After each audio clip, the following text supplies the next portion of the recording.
2025 தரமைந்து புலமைப்பரிசில் பரீட்சைக்கு செய்ய உள்ள மாணவர்களுக்கான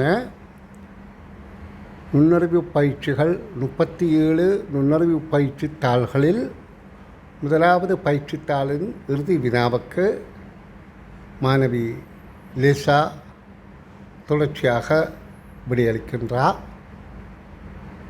இன்னும் சில மாணவர்கள் விடையளிக்கக்கூடும், பொறுத்திருந்து பார்ப்போம்.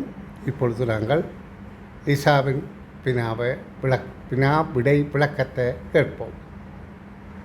ஹாய் குட்டீஸ், இங்கு விலை குத்தாக தரப்பட்டுள்ள ஒரு இங்கு கிடையாக மாறியுள்ளது.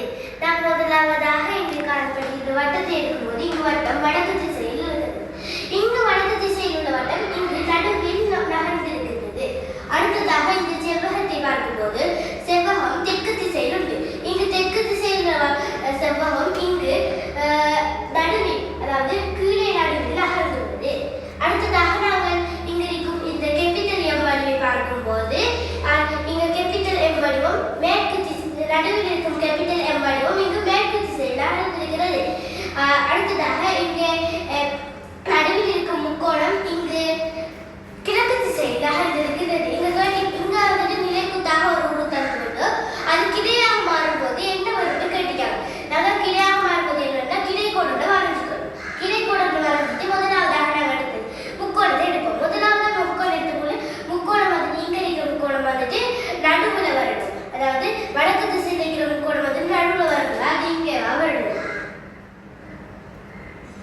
அடுத்ததாக நாங்கள் இந்த இருக்கிற 2 வட்டங்கள் எடுக்கும்போது 2 வட்டங்கள் வந்துட்டு தெற்கு திசையா இருக்கிற 2 வட்டங்களும் வந்துட்டு நடுவுல கீழே வரணும். ஏன்னா தெற்கு திசை கீழே தானே, அப்ப இங்க நடுவுல கீழே வரணும். அடுத்ததாக நாங்க இங்க இருக்கிற இந்த நடுவுல இருக்கிற சிமோன் என்கிற வடிவத்தை பார்க்கும்போது இந்த நடுவுல இருக்கிற சிமோனை வந்துட்டு மேற்கு திசைக்கு மாறும்.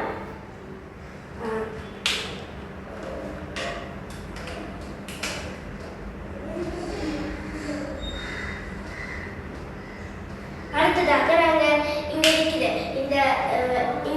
இந்த உருவோ நடுவுல இருக்கிற இந்த உருவோ இங்கால போகும்போது அது வந்துட்டு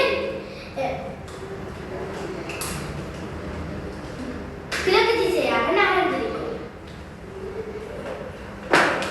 அப்பொழுது பேப்பரின் படி இதுக்கான விடை முதலாவது